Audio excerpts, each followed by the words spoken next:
Desafiar a escreveres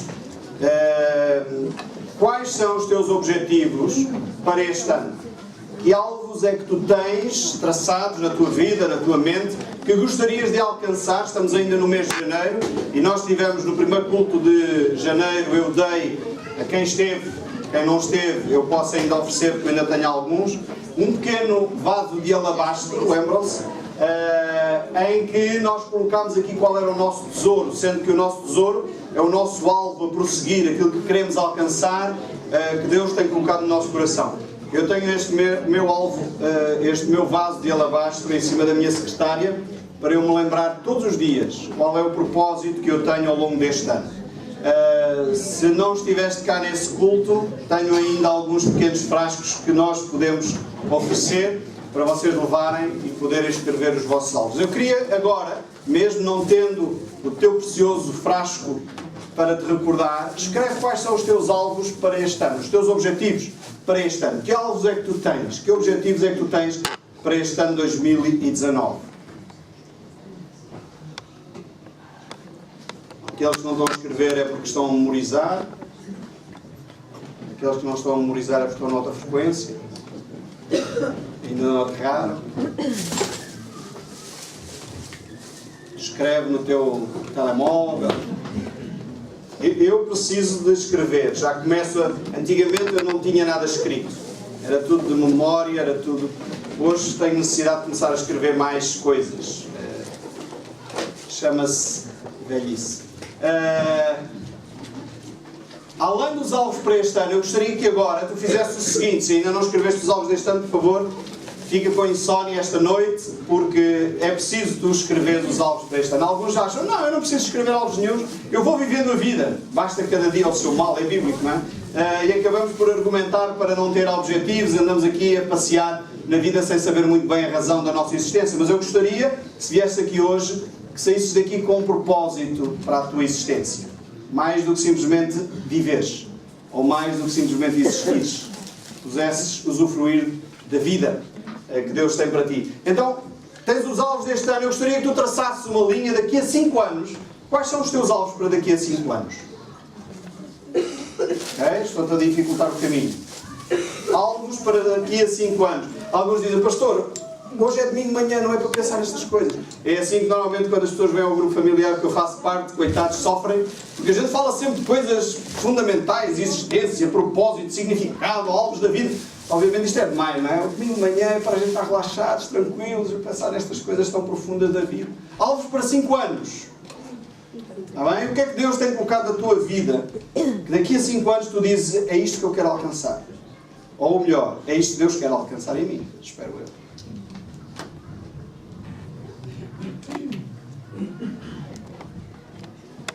Alguns fazem isto para as empresas, mas para a sua vida não o fazem.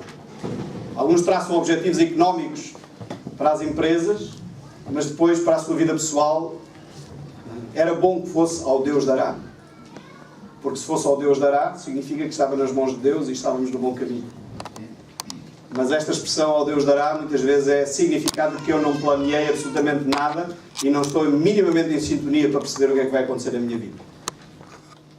Era bom que fosse a expressão ao Deus dará. Já está? Alvos para 5 anos. Vou dificultar um pouco mais. Alvos para daqui a 20 anos. Quais são os teus alvos a alcançar daqui a 20 anos?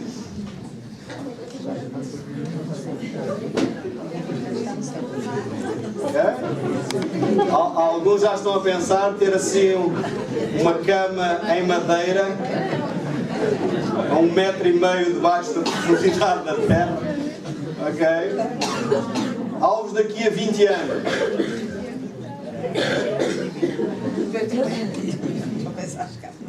Posso-te dificultar um bocadinho mais?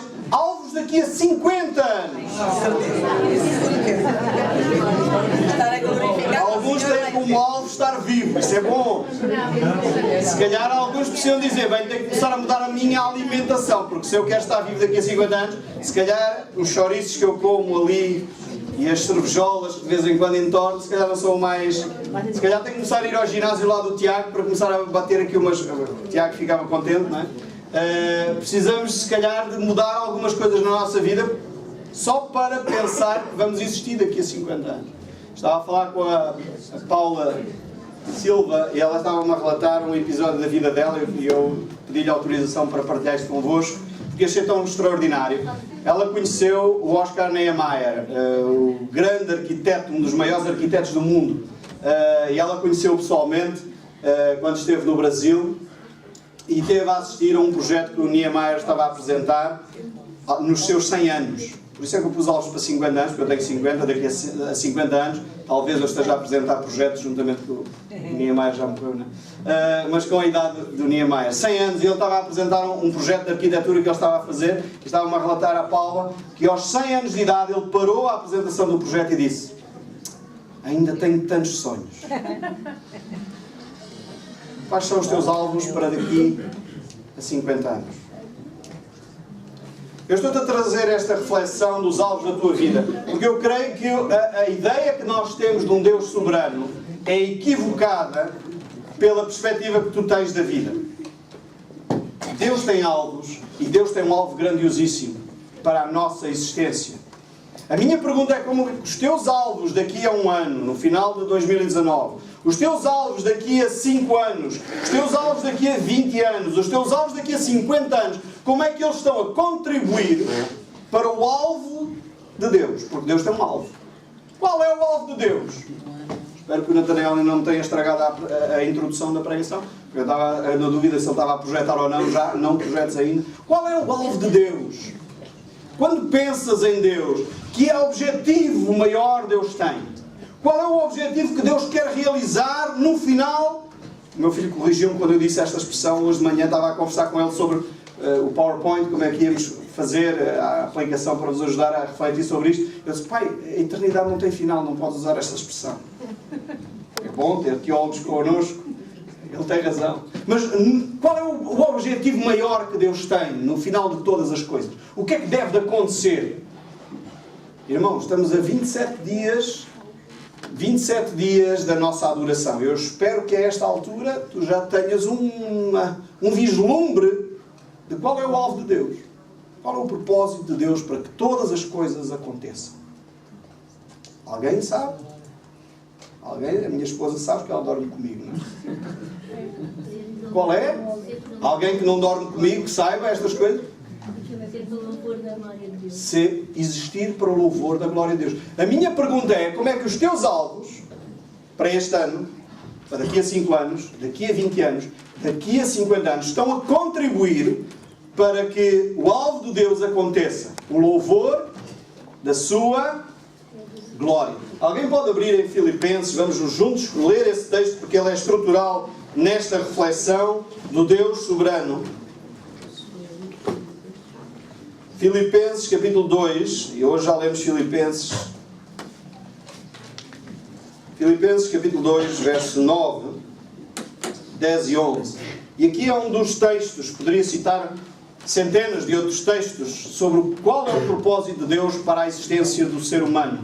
Qual é o propósito de Deus para a existência de todas as coisas? Qual é o propósito de Deus para até as situações menos positivas da nossa vida? O que é que deve de acontecer na nossa vida que vai produzir, em última análise, Deus está a trabalhar para isto? Filipenses capítulo 2, verso 9, 10 e 11. Por isso Deus também exaltou de sobremaneira ao mais elevada posição e lhe deu um nome que está acima de qualquer nome. A falar da pessoa de Jesus Cristo.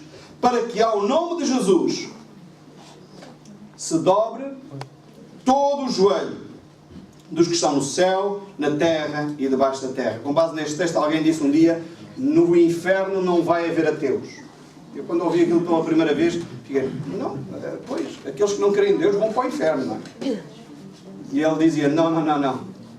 Porque um dia todos vão ter que dobrar o joelho, toda a língua vai confessar que Cristo é Senhor. E diz o texto no verso 11, para o objetivo final de toda a língua confessar a Cristo como Senhor é a glória de Deus. Este é o objetivo final. O teu objetivo de vida, eu espero que, se vais comprar um carro este ano, se vais comprar uma nova casa este ano, se vais mudar de emprego este ano, se vais ter filhos este ano, se vais enviar os filhos para a pré-primária, primária, segundo ciclo, terceiro ciclo, universidade, vais encontrar um trabalho, vais casar. Eu espero que os teus alvos este ano sejam um passo no processo de dar glória, porque é isto o objetivo final de Deus.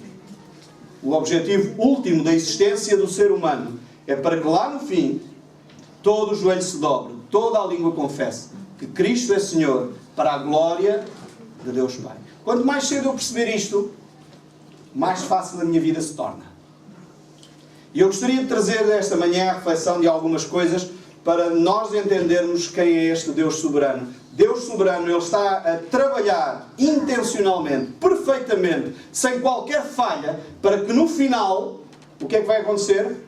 Toda a língua vai confessar que Cristo é Senhor. Todo o joelho se vai dobrar. E toda a gente vai dar glória a Deus Pai. Deus não vai falhar neste objetivo.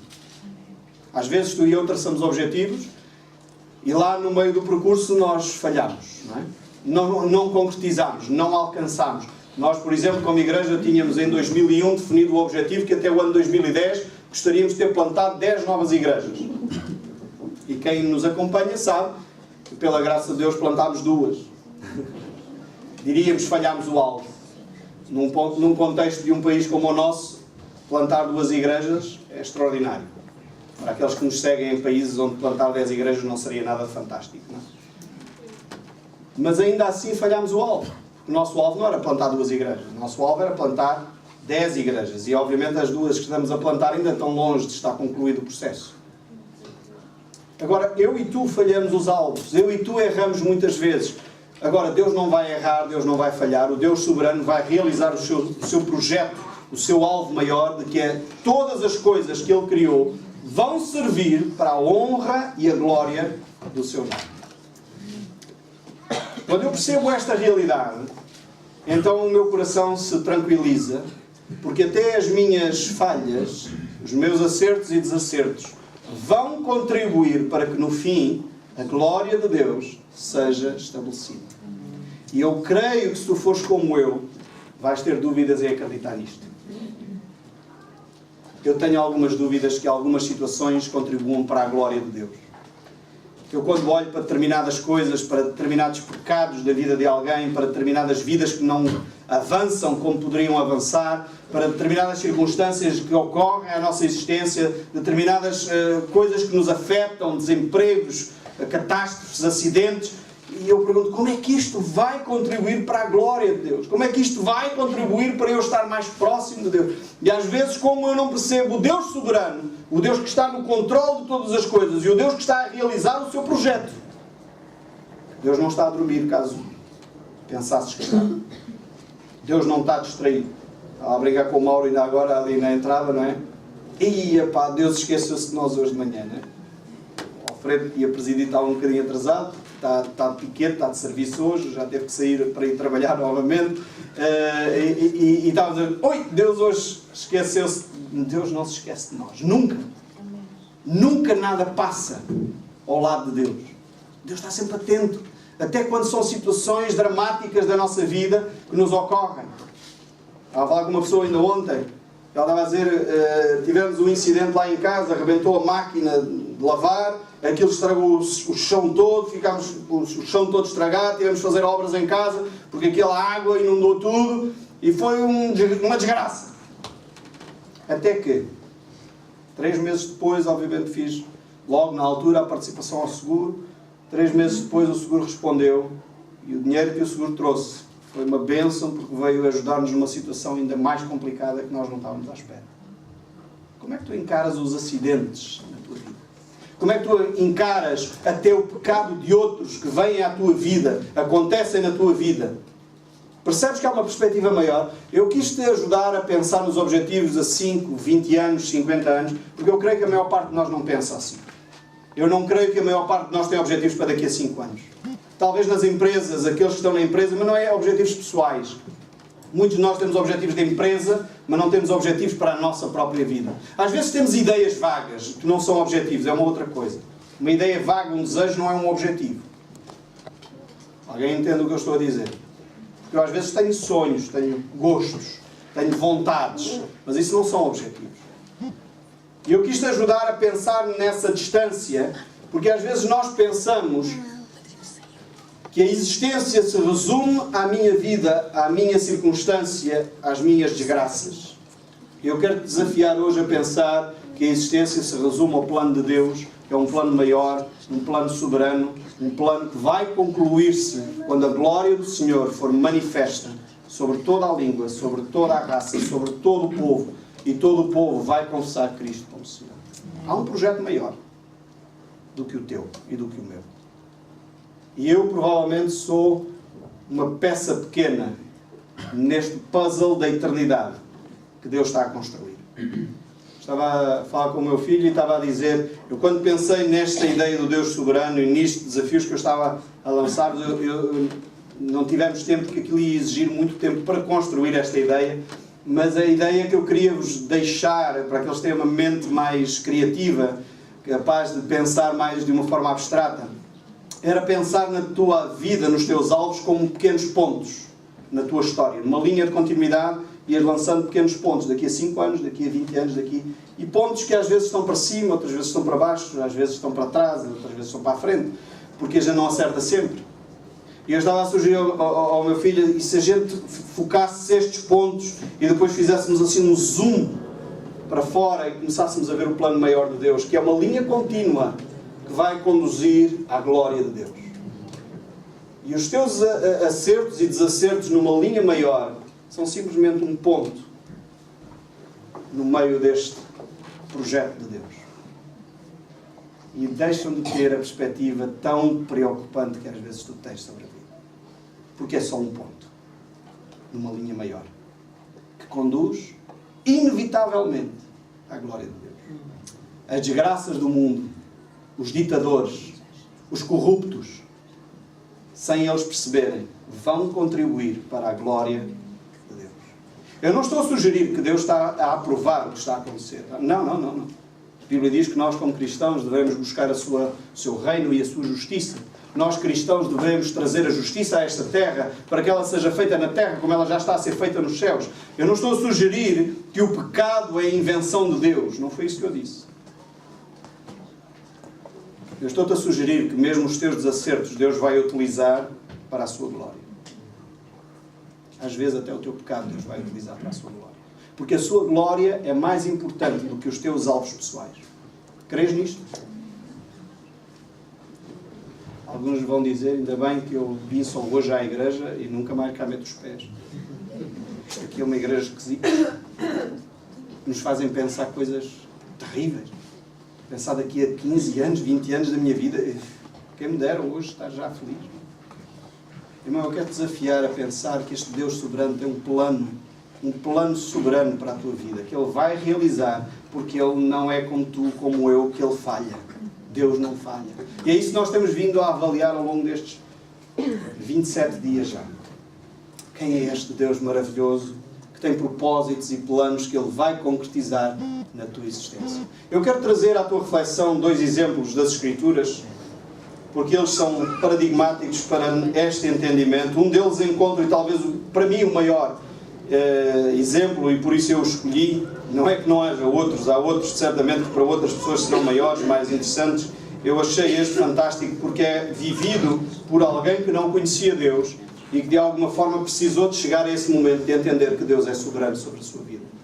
Eu recomendo vivamente, se queres entender mais sobre o Deus soberano, lê o livro de Ezequiel. O livro de Ezequiel está cheio de passagens sobre o Deus soberano. Inclusive aquela passagem fantástica do Vale dos Ossos Secos. Foi uma das passagens que eu estive a pensar, uso ou não uso, porque é sobre o Deus soberano que até do pó e de cadáveres pode levantar um exército. Este é o Deus em que eu creio. Quando um Deus pega em ossos secos e os transforma num exército, qual é a impossibilidade que Ele tem? O teu patrão e o teu chefe difícil? O teu marido ou a tua esposa que não te dá atenção? Qual é a limitação? Porque a ideia que tu tens de Deus muitas vezes vai condicionar a tua forma de agir no dia a dia. As tuas ansiedades dependem muito de como é que tu encaras quem Deus é. Se nós confiássemos mais em Deus, provavelmente andávamos menos ansiosos. Por isso Jesus nos exorta: não andeis ansiosos por coisa alguma, antes fazei conhecidas as vossas petições diante do Pai, porque Ele tudo sabe. Antes até, e isto é fantástico, mudou muito a minha maneira de abordar a oração, antes até de eu pedir. Antes até de eu pedir, Deus já sabe o que eu preciso. Crês nisto? Como é que isto vai moldar a tua maneira de orar? De te relacionares com Deus. Sabe, eu deixei de ser tão pedinchão para ser mais agradecido. E além de mais agradecido, ser mais perguntador, se é que esta palavra existe, questionador. Deus, o que é que tu queres fazer em mim? Porque eu sei que o teu plano é realizar a tua glória. E eu não me quero desfocar disto, que apesar do meu pecado, da minha falha, da minha incapacidade de entender as coisas, eu não me quero desfocar disto. A minha existência é para que a tua glória seja conhecida. O teu nome seja exaltado. Então como é que eu vou viver no meu dia-a-dia? E é por isso que alguns conhecem que o texto favorito que eu tenho é quer comais ou quer bebais. Fazei tudo. Os irmãos já estão traumatizados, mas aqueles da internet ainda não sabiam. Eu tive que dizer o texto bíblico que mais gosto. Daniel 4. Temos um homem arrogante, soberbo, com razão, porque ele era o imperador mais grandioso que a história alguma vez tinha produzido. E obviamente este homem tem que chegar a um ponto da sua existência em que reconhece que Deus é soberano. E olha que se para ti e para mim é difícil, quando a pessoa de facto é o melhor dos melhores na sua área, torna-se mais difícil a pessoa ser humilde. Porque a pessoa tem que... Pois eu sou mesmo o melhor, não há outro melhor que eu. Mas ainda assim tem que ser humilde. E este homem, este imperador, rei Nabucodonosor, era um homem que tinha conquistado tudo o que havia para conquistar na vida. Todos os impérios, ninguém lhe fazia frente. E o capítulo 4 é uma oração extraordinária deste grande imperador. Um homem que não era do povo de Israel. Um homem que supostamente não tinha um relacionamento ainda com Deus. Mas Deus, no seu plano soberano, envia Daniel, um escravo de Israel, para a Babilónia, para lhe apresentar quem é este Deus. Às vezes há desgraças que nos acontecem que Deus quer usar para a sua glória. Como é que tu lidas com as desgraças da tua vida? Percebes que às vezes as situações difíceis que te ocorrem é para que outros vejam a glória do Senhor? Ou tu ficas tão resingão, tão chateado, tão aborrecido, que nem consegues perceber o plano de Deus nos acertos e desacertos da tua vida? E este homem então escreve este capítulo 4, que eu recomendo vivamente que o leiam na íntegra, mas aqui vou salientar só alguns textos. Depoimento do rei Nabucodonosor aos reis, aos homens de todas as nações, povos e línguas e culturas que vivem em todas as partes do mundo, paz e prosperidade. Pareceu-me bem e necessário divulgar os sinais maravilhosos de Deus, o Altíssimo, que Ele tem realizado em meu favor. Uau! Este homem tem um percurso de vida que chega a um ponto que ele diz: eu preciso divulgar, anunciar, pareceu-me bem fazer isto, divulgar, diz a minha versão, as maravilhas do Deus Altíssimo. Quão magníficos, verso 3, são os seus sinais, quão poderosos as suas maravilhas. O seu reino é um reino soberano, que dura para sempre, e o seu domínio permanece de geração em geração. E a conclusão deste homem, por causa do processo que ele viveu. E qual foi o processo que Nabucodonosor viveu? Ele teve um sonho, está relatado neste capítulo 4, ele descreve, ele teve um sonho fantástico que declarava a grandiosidade do seu império. Era retratado por uma árvore gigantesca sobre o qual todos os animais do mundo vinham se abrigar e se alimentar daquela árvore, e aquela árvore foi cortada e acorrentada. E isto Daniel teve que interpretar de uma forma viva para este rei, para este imperador. E explicou-lhe: ó rei, isto é o sinal do teu império, esta árvore representas tu, e isto significa o que nós encontramos aqui no verso 17, e Daniel está a interpretar então isto para este rei. Esta é a sentença, pois, proclamada por sentinelas, os seres angelicais, declararam o verdicto, a fim de que todos os que vivem saibam que o Altíssimo domina sobre todos os reinos dos seres humanos e os dá a quem quer e quando deseja. E que pode decidir colocar no poder o mais simples dos homens. Eu acho que esta é a declaração mais interessante sobre o que é a soberania de Deus. Soberania de Deus é o Altíssimo fazer o que bem lhe apraz, o que Ele quiser, e não há ninguém que lhe faça frente. E este sonho veio a Nabucodonosor até que ele chegasse a este conhecimento. A minha pergunta para ti hoje, os teus alvos para o ano de 2019, os teus alvos para daqui a 5 anos, os teus alvos daqui a 20 anos, os teus alvos daqui a 50 anos. Tu já chegaste a um ponto da tua vida em que tu tens o conhecimento de que Deus é que tem domínio, Deus é que tem poder, Deus é que tem autoridade, Deus é que pode fazer o que Ele quer, como Ele quer, quando Ele quer. Eu sei que vocês são todos mais espirituais que eu. Eu levei muito tempo a chegar aqui. E ainda estou a lutar.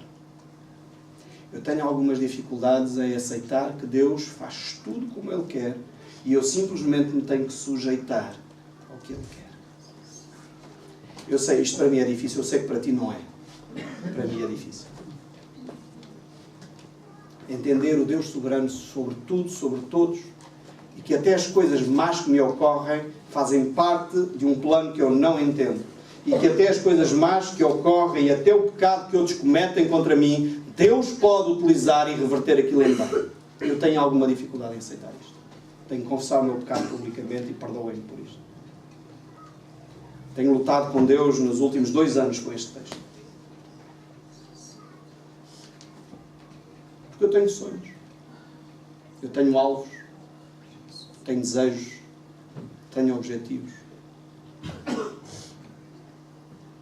E se os meus objetivos não forem os de Deus, se os meus sonhos não forem os de Deus, e se os meus sonhos não tiverem a contribuir para a glória última de Deus e tiverem a contribuir para a minha glória pessoal, para o meu desejo pessoal, para o meu prazer pessoal, para o meu bem-estar pessoal, e não estiver a levar em conta a glória do Deus Altíssimo. Estou eu pronto a chegar a um ponto da minha existência, como Daniel desafia Nabucodonosor a chegar, até que tu, ó Rei, entendas que Deus é o Altíssimo e que Ele faz o que Ele quer, como Ele quer, quando Ele quer, e ninguém se lhe pode opor. Deus soberano. Nós gostamos do Deus soberano quando Ele faz coisas a nosso favor. É tão bom. E Ele faz, a maior parte das vezes, coisas a nosso favor. Porque Ele está a projetar aquilo que é o seu alvo primordial, que é a sua glória. Mas há alturas em que o teu desejo, o teu desafio, o teu querer, a tua vontade não se coadunam com aquilo que é a vontade e o desejo de Deus, e às vezes Ele não responde. E às vezes há coisas que eu não entendo, porque eu só estou limitado no tempo e no espaço a esta existência, no melhor das nossas vidas. Se calhar, como a nossa irmã Adriana chegou aos 93 anos, como o Niemeyer, o Oscar Niemeyer, que ouvimos falar, chegou aos 105 anos e aos 100 anos ainda trabalhava. Alguns de nós, pela robustez, vão longe. Se calhar não passamos dos 100 ou dos 120, já que eu sou generoso. Vamos dar 120 a todos nesta sala. Vocês vão todos viver até aos 120. De andarilho e fraldas. Não vou descrever o resto do cenário. Vais sair daqui deprimido. Não, vigorosos. Vigorosos, cheios de vontade, correr e andar, com projetos e sonhos. Mas ainda assim, irmãos, a nossa existência vai se resumir a 100 anos. E o projeto de Deus vai continuar por milhões de anos. Por isso o meu filho estava correto quando disse para o Paulo, o pai, montada por Paulo, que eu sempre a confundir os termos, com tanto chapéu, pai, tu não podes dizer qual é o alvo final de Deus, porque não tem, são milhões de anos. Daqui a 10 milhões de anos, qual é o objetivo que Deus tem? Continuar a dar honra e glória ao seu nome. E tu já passaste desta terra, pelo menos estaremos na eternidade, e vais estar a cumprir isto. Mesmo quando tu não gostas da ideia de que eu existo agora para organizar a minha vida. Esquece. Eu existo é para ter um carro XPTO todo fixe. Uma casa com piscina e com... Irmãos, eu espero que tenhas piscina e me convides para lá aí depois, está bem? Eu gosto de piscina, gosto de comer um bom churrasco no jardim. É bom, é tão agradável. mas desde que isto seja para a glória de Deus. E não tem mal ter piscina, não tem mal ter jardim, não tem mal ter um carro, não me entendam mal. Eu não estou a falar contra isto. Isto não pode ser o alvo da tua vida. É tão medíocre quando é só isto. E Daniel então chega a esta conclusão depois de explicar o sonho ao rei, porque aquele verso 17 era só ainda referência ao sonho. No verso 25 deste mesmo capítulo 4 de Daniel, ele então diz: tu serás expulso do convívio dos seres humanos. Esta é a consequência deste sonho, é a revelação deste sonho. E viverás como animais silvestres. Comerás capim como os bois e serás molhado pelo orvalho do céu. Porão 7 períodos de tempo até que admitas, até que chegues a este ponto da tua existência. Nabucodonosor passou por loucura enquanto não admitiu quem Deus era. Eu creio que alguns de nós não estamos acorrentados como Nabucodonosor foi. Não somos lançados no meio das feras, mas somos tão loucos, apesar de uma aparência sã, até que não admitimos, enquanto não admitimos quem Deus é. E isto aconteceria a Nabucodonosor no verso 25: até que admitas que o Altíssimo domina sobre os reinos de todos os homens e os dá a quem quer e quando deseja. Agora, não estamos a falar com uma pessoa que tem pretensão de ser um rei. Estamos a falar de alguém que é o imperador de uma grande nação. E Nabucodonosor escreve este relato dizendo, e antes do verso 25 está relatado isso: andava eu no meu palácio, quando o meu coração subiu. Quão grandes obras eu fiz. Quão magnífico é o meu império. Então o meu entendimento se foi. Até que, para Nabucodonosor levou 7 anos para ele perceber isto. Quantos anos é necessário para tu entenderes isto? Alguns de nós, se calhar, vão precisar de 20 anos. Alguns vão viver em loucura 30 ou 40 anos. Não vão estar amarrados por correntes físicas, mas vão estar amarrados por outro tipo de correntes que os aprisionam a esta terra, porque não têm os olhos colocados nos céus. Este pequeno frasco que eu vos dei, no dia em que eu preguei sobre isso, falei acerca dos tesouros que nós construímos na terra ou os tesouros que nós construímos no céu. E lá o texto de Mateus capítulo 6 diz: onde estiver o teu tesouro, aí está o teu coração. E a minha pergunta no início deste ano, no primeiro domingo de janeiro, foi: onde é que está o teu coração? Estás a construir tesouros onde? Estás acorrentado a esta terra, como Nabucodonosor esteve, ou estás liberto para viver para a glória de Deus? Porque na realidade Nabucodonosor só se libertou no dia em que ele reconheceu que o Altíssimo tem domínio sobre os reinos desta terra, sobre todos os homens, dá os impérios e os governos a quem ele quer e quando deseja. E no verso 27 ele reforça esta ideia: portanto, ó rei, aceita o meu conselho. E agora Daniel vai-lhe dar um conselho para como é que ele vai integrar este princípio na sua vida. Reconhece o teu pecado, abandona a maldade e passa a praticar a justiça e a exercer compaixão perante os carentes e os necessitados.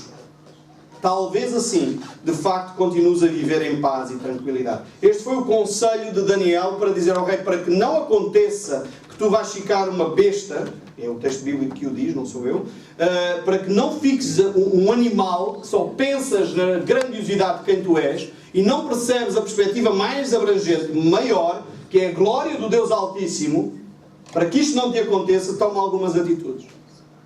Primeiro, vive em justiça. Pratica a justiça. E os irmãos procurem a palavra justiça na Bíblia. Eu já citei o texto de Mateus 6. Buscar em primeiro lugar o seu reino e a sua justiça. A palavra justiça é o desejo do coração de Deus, que nós, como seus filhos, sejamos o reflexo da justiça de Deus neste mundo. Por isso Jesus nos diz que nós devemos ser luz e sal. Nós devemos ser este reflexo da justiça. O mundo deveria ser mais justo por causa dos filhos da justiça que és tu e eu. Por isso nós devemos ser os primeiros a nos opor às injustiças que ocorrem. Temos que ser os primeiros a nos opor à corrupção. Temos que ser os primeiros a nos opor àquilo que não está correto na vida. curioso, quando eu estava na empresa onde eu trabalhei durante 6 anos, era curioso, alguns dos meus colegas diziam assim: mas tu pareces que estás sempre do lado dos patrões. Estás sempre a defender os patrões. Os meus chefes diziam: mas tu és quê? És do bloco de esquerda ou comunista ou quê? Estás sempre a defender os empregados. Porque eu procurava defender a justiça, e às vezes há a justiça que está do lado do patrão e às vezes há a justiça que está do lado do empregado. Não tenham esta ilusão de que a justiça está sempre do lado do empregado, porque não está. Não é verdade isto. Assim como a justiça não está sempre do lado daqueles que têm muitas posses e muito dinheiro e que são os patrões. Também não é verdade isto. Então nós cristãos temos que defender o que é justo, independentemente da classe social a que pertences. E infelizmente às vezes nós ficamos reféns de partidos e políticas, pensando que isso é que é a resposta.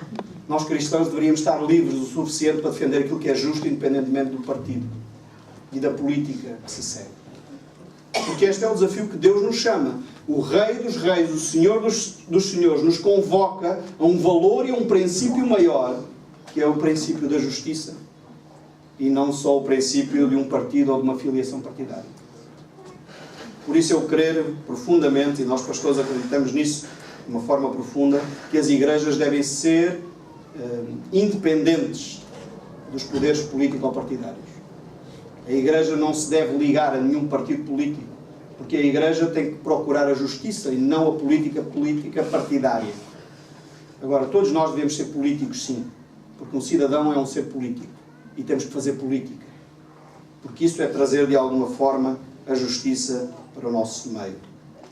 Mais para a frente encontramos este homem, Nabucodonosor, lá no verso 34. Contudo, ao final daqueles dias, eu, Nabucodonosor, ergui os olhos ao céu e percebi que o meu entendimento havia retornado. Então comecei a bendizer o Altíssimo. Louvei e glorifiquei aquele que vive para sempre. A sua soberania, sim, ela é eterna. O seu reino, sim, permanece inabalável de geração em geração. Todos os povos da terra são como nada diante dele. Ele age como bem lhe apraz, com o exército dos seus anjos e com os habitantes da terra. Ninguém é capaz de se opor à sua vontade ou questioná-lo, dizendo: explica-te, porque ages assim? Este é o Deus soberano. Quando chegarmos a este ponto, tu interiorizaste este Deus soberano na tua vida. Porque de outra forma é um conceito abstrato que ainda não interiorizaste. Enquanto Deus não for isto que foi para Nabucodonosor, na tua própria existência Ele não é o Deus soberano. Não entendeste o que é Deus soberano. Talvez alguns agora podem começar a perceber porque é que eu tenho lutado com este conceito. Porque quando eu interiorizo isto, eu desarmo. Quando eu interiorizo isto, eu tranquilizo-me. Quando eu interiorizo isto, eu deixo-me levar pela corrente, no bom sentido. Não é que eu não questiono, porque eu posso continuar a questionar. Deus não se incomoda com as tuas perguntas. Estás consciente disso? Deus gosta das pessoas que procuram conhecimento. Aliás, a vida eterna é esta. O Paulo Luz nos desafiou a pensar nisto na sexta-feira. A vida eterna é esta. Que te conheçam a ti, como o único Deus, e ao teu Filho a quem enviaste. Então Deus ama aqueles que buscam o conhecimento. E uma forma de buscar o conhecimento é fazer perguntas. Não tem mal nenhum questionar.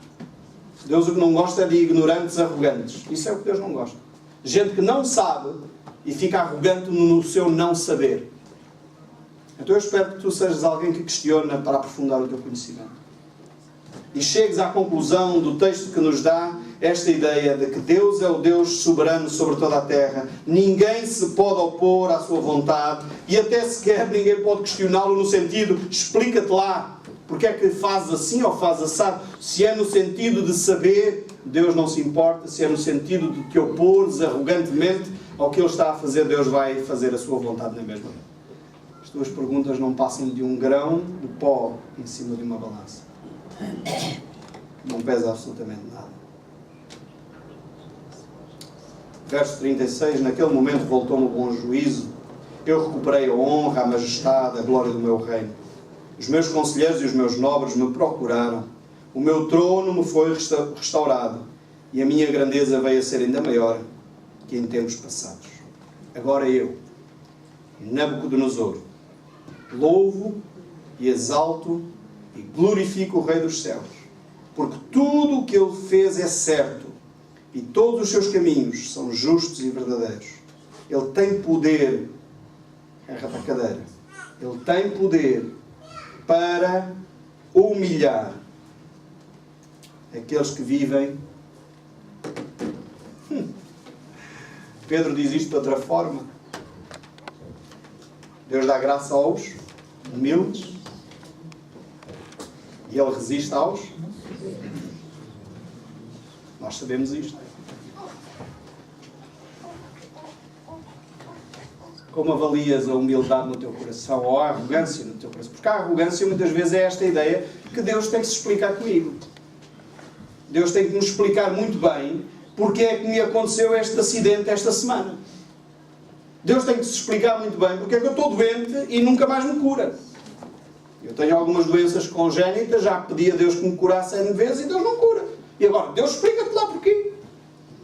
Porque é que tu não fazes quando eu peço? Quem tu julgas que é Deus? Quem é Deus para ti? Às vezes alguns de nós pensam que Deus é o Aladino da lâmpada mágica, sabe? Aqueles da banda desenhada, a gente esfrega, ele sai lá da lâmpada e a gente pede 3 desejos e ele tem que fazer, porque a gente pediu. E alguns de nós imaginam, e estes são os mais criativos que eu, imaginam um Deus tipo Aladino. A gente esfrega, pede 3 desejos e ele tem que conceder os 3 desejos. E alguns ditos cristãos vão mais longe e chegam ao ponto de dizer: Deus, eu te ordeno. Eu já ouvi isto da boca de pseudo-cristãos. Eu duvido que eles conheçam quem Deus é. Eu reivindico que... Quem és tu para questionar Deus? Sabes quem Deus é? Ou Deus é só uma produção da tua mente? É só um ser que tu produziste na tua mente para te servir. Um tipo gênio da lâmpada mágica. Que está ali disponível para satisfazer todos os teus caprichos. Eu quero dizer que os teus caprichos vão contribuir, quer tu gostes ou não gostes, para o projeto final de Deus, que é a sua glória. E se tu não fores voluntariamente, olha que Deus tem poder suficiente para dobrar o teu joelho. E às vezes dói. Sabem porquê? Porque o nosso joelho às vezes tem dura cerviz.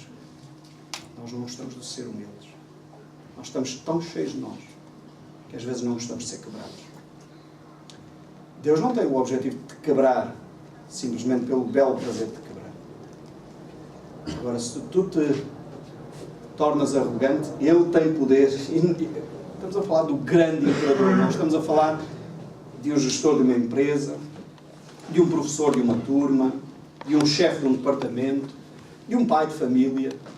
Estamos a falar do maior imperador que alguma vez pisou a terra até aquele tempo, o grande imperador Nabucodonosor, que tinha conquistado toda aquela zona da Mesopotâmia até o Egito, com o poder das suas armas. Ele entendeu uma coisa que se calhar alguns de nós ainda não entenderam. Ele tem poder para humilhar aqueles que vivem em arrogância. Eu gostaria que tu analisasses o teu coração. Como é que está o teu coração?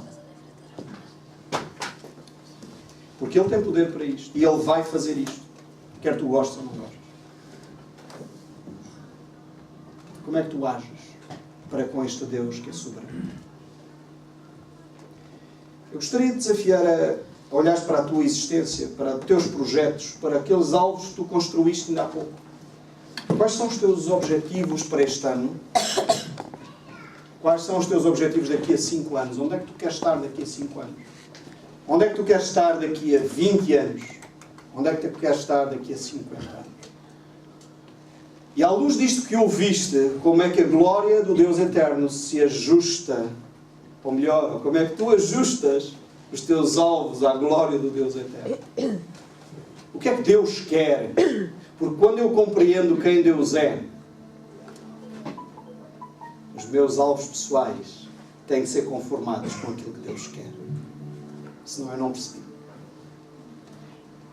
E eu desconfio que alguns de nós não passamos tempo suficiente a ouvir Deus. Desconfio. E às vezes ainda ouvimos Deus, Mas a nossa arrogância é tal que Deus nos tem que levar para um caminho para nos produzir a humildade que Ele deseja no teu e no meu coração. Esse caminho às vezes é duro. Nós olhamos para o exemplo de José do Egito. José do Egito, aos 17 anos, teve um sonho. Conhecem a história de José do Egito? Teve um sonho e ele sonhou que toda a sua família se iria prostrar diante dele. Ele seria alguém muito importante na sua família. E o sonho estava certo. Mas a arrogância do seu coração não lhe deixou perceber que havia um caminho árduo que ele tinha que trilhar.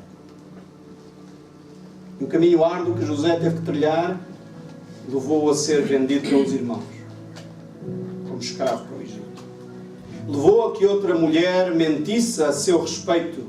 E não só ele fosse um escravo, mas ele agora era um escravo prisioneiro na terra do Egito. E parece que, como disse um autor uma vez, José foi aquele que subia sempre para baixo. Quanto mais ele subia, mais humilhado ele estava. Mas José não deixou que o seu coração ficasse amargurado com a coisa. Ele sabia que Deus tinha-lhe dado um sonho. Ele sabia que Deus tinha um projeto para a vida dele. Ele sabia que Deus não iria falhar nos seus propósitos. Mas ele sabia que aquelas circunstâncias precisavam ser trabalhadas no seu coração. Então eu quero te desafiar que as coisas más que te acontecem na vida, Deus está a fazer duas coisas na tua vida. A primeira está a moldar o teu caráter. Se tu fores duro, orgulhoso, vai ser mais difícil. Vais ter que, se calhar, ir parar à prisão. Não precisavas de ir parar à prisão. Mas se o teu orgulho for muito grande, se calhar vais ter que ser humilhado ao nível mais baixo para poderes acordar para a vida e perceber que Deus faz como Ele quer, quando Ele quer, com quem Ele quer, conforme lhe apraz. Essa era a primeira razão pela qual José teve que passar por aquele processo todo. E a segunda razão, creio eu, é que Deus tinha que preparar José para o projeto que Deus tinha. E levou a ser um magnífico administrador na casa de Potifar, com a abundância que Potifar tinha. E levou-o a ser um grande administrador na miséria de uma prisão do Egito. Porque ele tinha que administrar 7 anos de fartura e 7 anos de miséria. E às vezes nós não queremos a escola de Deus. Mas foi isso que preparou José para ser o que Deus tinha para ele. Deus soberano. E José, no final da sua vida, lá no capítulo 50 do livro de Gênesis, capítulo 45, ele chega aos seus irmãos e diz: aquilo que vocês intentaram de mal, o vosso pecado, até isto Deus usou. E a reverteu em bem. Conheces este Deus soberano? Que reverte o mal em bem? Reverte até o pecado de outros e até o próprio teu pecado para teu benefício. Para cumprir o grande projeto que Deus tem de glorificar o seu nome. Deus maravilhoso. Este é o Deus soberano sobre toda a terra, sobre a tua vida, sobre a minha. Eu gostava de te convidar a olhares para o teu coração e a perceber se na tua existência tu já sabes isto, porque este é o primeiro passo. Saber, mas não chega. Precisas não só saber, como aceitar. Porque se tu só sabes e não aceitas, andas a lutar a vida toda com Deus. Como Jacó andou a lutar com Deus. E Deus teve que lhe dar um toque ali na coxa. Ele passou o resto da vida manco. E alguns de nós vão dar mancos até que aceitemos aquilo que já sabemos. Mas além de saber e aceitar, nós passamos ao próximo passo, que é obedecer. E já passamos a viver em função daquilo que aceitamos e passamos a viver em função daquilo que sabemos. E eu gostaria de desafiar a que chegues a um quarto passo, que é viver satisfeito na obediência que tu já tens, o conhecimento que tu tens, da sabedoria que adquiriste. E quando nós vivemos satisfeitos, entendemos quem Deus é, soberano sobre a nossa vida. Eu proponho-te um tempo de oração, um tempo de dedicação ao nosso Deus. A minha vida tem que mudar quando eu contemplo Deus. Uma das pregações do nosso irmão José Manuel, ele dizia exatamente isso. Por outras palavras, eu interpretei-as para mim dessa maneira. Quando eu contemplo, a minha vida é transformada, é mudada. Se eu contemplo Deus, eu vou-me ajustar a quem Deus é. Se eu contemplo outras pessoas, eu vou-me ajustar àquelas pessoas. Outros pensamentos, eu vou-me ajustar a outros pensamentos. Contemplas quem? Estes 30 dias era para que nós contemplássemos Deus. Alguns de nós aceitámos bem o desafio. Temos vindo mais que uma vez, porque outros não podem vir mais do que isso. E esses, estou tranquilo, porque nem todos nós conseguimos. Fico triste com aqueles que, podendo, não vieram. Porque não beneficiaram do tempo que tivemos, e foi um tempo extraordinário, e ainda não terminou. Temos ainda mais 3 dias pela frente de adoração ao nosso Deus. Eu gostaria de desafiar, no dia 30, estarmos todos juntos. Gostaria de desafiar as nossas 3 igrejas a estarmos juntos nesse grande momento de adoração, nos 30 dias de adoração, adorarmos ao grande Eu Sou. Deus magnífico que nós temos. Eu quero te desafiar nesta hora a tomares uma decisão no teu coração e talvez a dizer: Senhor, eu sou crente, sou alguém que já ouvi falar de Ti, mas eu preciso de dedicar a minha vida a aceitar, não só saber, mas aceitar e obedecer a este Deus que é soberano. Submeter a minha existência ao Teu plano maior. Eu gostaria de te convidar a tomar essa decisão hoje, porque a nossa vida é feita de decisões. Muitos de nós passamos pela vida sem pontuar aqui e ali a nossa caminhada. Os marcos, os pequenos símbolos que nós temos pela nossa caminhada só nos ajudam a relembrar aquilo que foram marcos importantes na nossa vida. É por isso que a gente celebra os aniversários, as festas, os casamentos. A gente faz isso para nos recordarmos que há momentos-chave na nossa vida. Eu gostaria que hoje fosse um momento-chave na tua vida. Tu saísses daqui e dissesse: hoje estive na presença do Deus soberano. O Deus que é sobre toda a terra. O Deus que é sobre a minha vida. O Deus que controla, domina, faz como Ele quer em mim, em teu nome.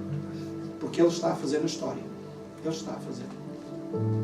Gostes tu da história como ela se desenrola, não gostes? Intervenhas ou não, como deverias, Deus está a cumprir o seu propósito maior. E Ele vai cumprir.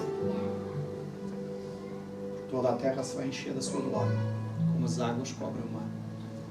Participes tu ou não, mas Ele vai fazer isso, por amor do seu nome e para a sua honra. Eu quero desafiar a uma consagração ao Senhor nesta manhã. Consagrar a tua vida no seu altar. A dizer: Deus, eu entrego-me novamente os teus braços.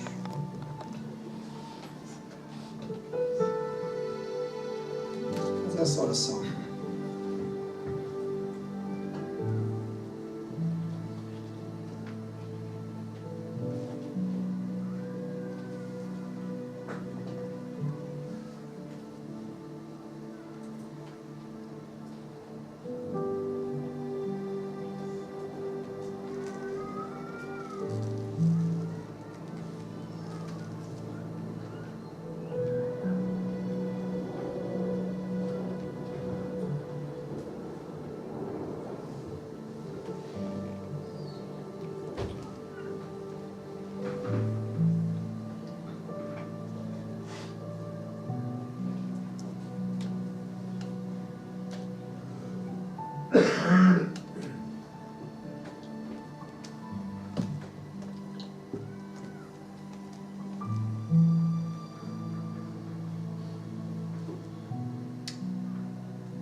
Fica um marco na tua vida. Se assim o desejares e se fizeste essa oração de entrega ao teu Deus, eu convido-te a ficar de pé no teu lugar para nós orarmos juntos. Por aqueles que entenderam e hoje deram mais um passo na compreensão de entender que Deus faz como Ele quer, com quem quer, levanta quem quer, como bem lhe apraz, como Ele deseja. E que a tua vida fica disponível para este Deus que realiza desta maneira as coisas. Se tomaste esta consciência, deseja e aceitaste isso na tua vida, estás pronto a obedecer e te alegras com a obediência, convido-te a ficar de pé no teu lugar para nós orarmos e concluirmos o nosso tempo aqui.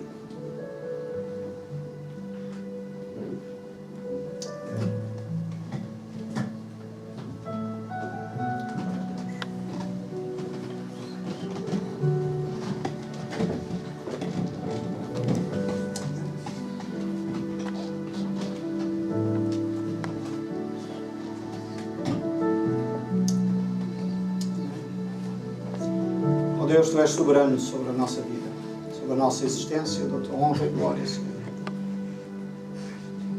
Eu apresento estes Teus filhos no Teu trono de graça, estes que quiseram hoje marcar uma posição. Foi um marco nestas vidas, mais uma decisão importante. Mais um momento-chave para ficar assinalado.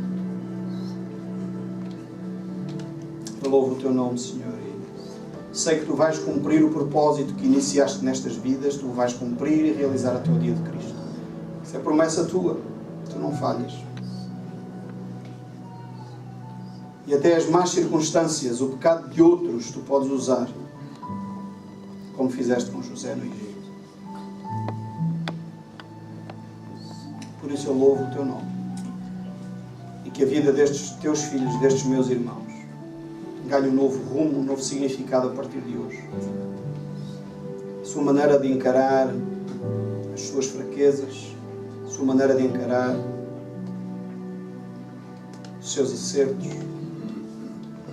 traga honra e traga glória somente a Ti. E é no nome precioso de Cristo, o nome mais alto, o nome que será exaltado sobre todo o nome, o nome sobre o qual todo o joelho se vai dobrar. É no nome desse Senhor, nosso Salvador, que nós oramos e louvamos o Teu nome. Amém.